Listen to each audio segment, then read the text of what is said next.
nombre es Verónica Callejas, soy del grado 11B y el tema que les voy a exponer es las leyes de los gases ideales.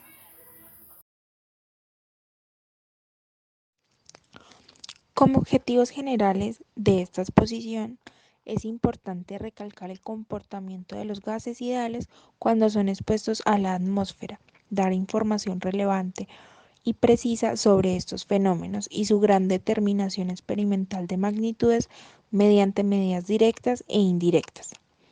Empecemos. Los gases ideales son gases hipotéticos, los cuales se suponen compuestos por partículas que no se interaccionan entre sí y no ocupan ningún volumen. La aproximación de gas ideal se cumple satisfactoriamente en aquellos gases que se encuentran a baja presión y a una temperatura no demasiado baja. El comportamiento de estos gases, como primera característica, todo gas ideal está formado por N pequeñas partículas puntuales, átomos o moléculas. Las moléculas gaseosas se mueven a altas velocidades en forma recta y desordenada. Los choques moleculares son perfectamente elásticos, no hay pérdida de energía cinética. La energía cinética mediante la traslación de una molécula es directamente proporcional a la temperatura absoluta del gas. Los choques moleculares son perfectamente elásticos. No se tienen en cuenta las interacciones de atracción y repulsión molecular. Seguimos explicando cuál es la diferencia que hay entre gases ideales y gases reales o gases convencionales. La diferencia entre los gases reales y los gases ideales es que uno corrige el volumen y otro modifica la presión. Muchas personas y científicos sostienen que los gases reales a presiones y temperaturas cercanas a los ambientales actúan como gases ideales. Un gas ideal considera cambios inversamente proporcionales entre la presión y el volumen, así como cambios directamente proporcionales de la presión o el volumen respecto a la temperatura. Un gas real, en cambio, es aquel con comportamiento termodinámico que no consigue la misma ecuación de estado de los gases ideales. Es muy posible distinguir entre un gas ideal y un gas real de acuerdo con los principios de relación entre su presión, volumen y temperatura.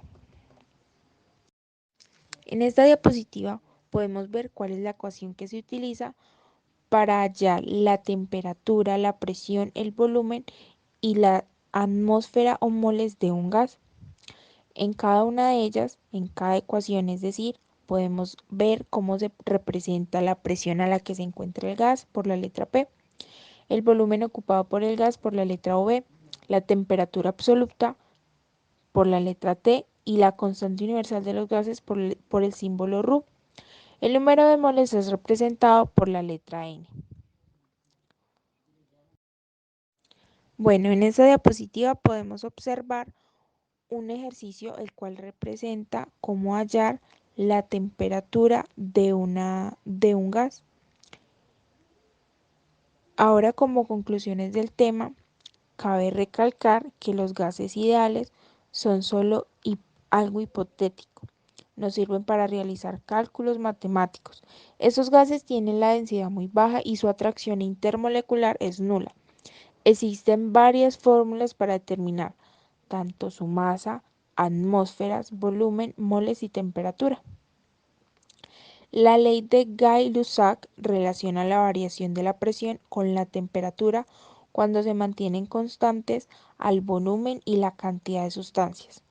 La ley de Charles establece que a presión constante y cuando la cantidad de sustancias es constante, el volumen de una masa de gas varía directamente con la temperatura absoluta, es decir, directamente proporcional. Por otro lado, la ley de Boy-Mariotte establece que el volumen de una determinada cantidad de gas ideal, cuando la temperatura y cantidad de sustancia se mantiene constante, es inversamente proporcional a la presión que ejerce sobre el gas. Muchas gracias, espero que hayan quedado claras todas las dudas sobre este tema.